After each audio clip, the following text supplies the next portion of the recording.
नए अध्याय का प्रारंभ शुरू हुआ। काले घने अंधकार से प्रकाश बाहर निकलेगा। सूर्य फिर से एक बार शिखर पर होगा। चांद की चमक चारों दिशाओं में फैलेगी। ध्वजा चारों तरफ प्रेम की लहर आएगी। मेरे प्रिय, मैंने तुम्हारे भविष्य की सुंदर योजना तैयार की है, जिसका शुभारंभ शीघ्र होने वाला है। निकट भविष्य में कुछ ऐसा होगा जो तुम्हारे जीवन में प्रेम और उत्साह को कई गुना बढ़ा देगा। मैं जानता हूँ कि बीते एक सप्ताह तुम्हारे लिए अत्यंत भारी रहे थे। तुमने स्वयं को भावनाओं में जकड़ लिया था। मेरे बच्चे, तुम्हें यह क्या लगता है? तुम्हारी आंखों से छलके आंसू की धारा मुझे स्पष्ट नहीं करती।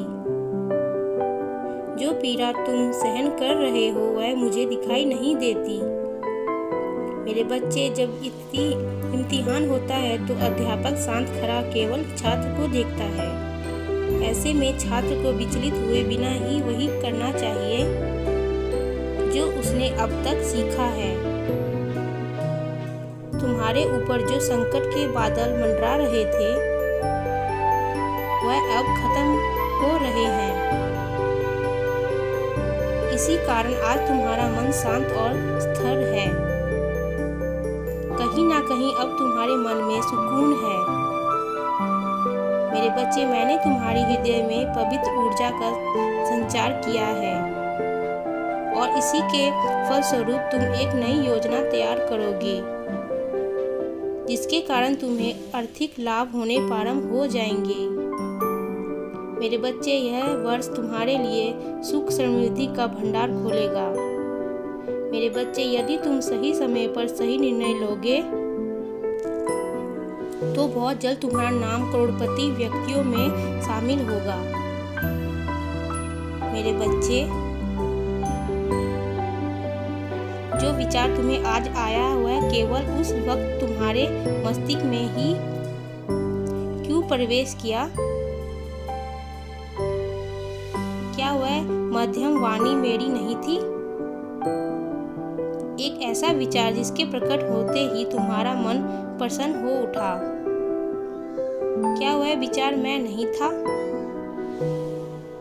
मेरे बच्चे, मैं तुम्हें सही मार्ग दिखाने आया हूँ। अब जो मैं तुम्हें कह रहा हूँ उसे ध्यान पूर्वक सुने। तुम अपने दिन के 12 घंटे जिन लोगों के बीच व्यतीत करते हो, उन व्यक्तियों के व्यक्तित्व को प्रभाव तुम्हारे व्यक्तित्व पर 21 दिनों में पड़ने लगता है। अधिकांश लोग वैसे मान जाते हैं जैसे उनके आसपास के लोग होते हैं। इसी कारण जब तुम्हारे आसपास ऐसे लोग की चुपकियां क्षेत्र होता है जिसकी ऊर्जा नकारात्मक, तो तुम्हारी ऊर्जा का स्तर भी इतना नीचे आ जाता है कि तुम अपना व्यक्तित्व खो बैठते हो और ऐसे बर्ताव करते हो जैसे तुम्हारा कोई और हो। वास्तव में वह व्यवहार तुम्हारा है ही नहीं। फिर जैसे ही थोड़े समय के लिए तुम उस क्षेत्र से बाहर निकलकर खुद को देखते हो तो पाते हो कि तुमसे बड़ी भूल हुई। तुम्हारा हृदय तो शांत चिंत व्यवहार करता है। इसलिए मेरे बच्चे, अपने दिन के प्रत्येक 2 घंटे ऐसी जगह पर रहो जहाँ केवल तुम हो, और कुछ समय ऐसे प्राणियों के साथ रहो जिनकी ऊर्जा कहीं ज्यादा ऊपर होती है। यदि असंभव है तो सुंदर पीपल और नीम के वृक्ष के नीचे थोड़ी देर समय व्यतीत करें।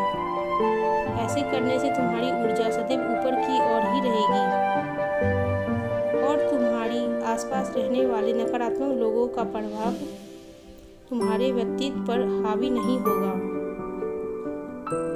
मेरे बच्चे, पूरा गगन पड़ा है तुम्हें उड़ान भरने के लिए। इस नए अध्याय में तुम्हें बहुत उपलब्धियां प्राप्त होगी। अलौकिक दिव्य द्वार चमक रहा है। वह समय निकट है। बस कुछ कदम की दूरी और कुछ सुंदर आध्यात्मिक उपलब्धि के जो विरले ही किसी को प्राप्त होती है। अब तुम्हें वह मिलेगा जो अत्यंत दुर्लभ है।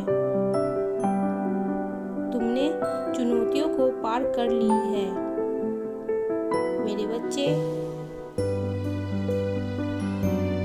वह समय आज से ही शुरू होती है जहाँ तुम उस आध्यात्मिक अलौकिक द्वार में प्रवेश करोगे, जहाँ प्रवेश पाते ही तुम्हें वह अनुभव प्राप्त होगा जिसकी व्याख्या तुम संपूर्ण संसार के शब्दों के जोड़कर भी नहीं कर सकते। एक सुंदर और अलौकिक द्वार में तुम्हारा स्वागत है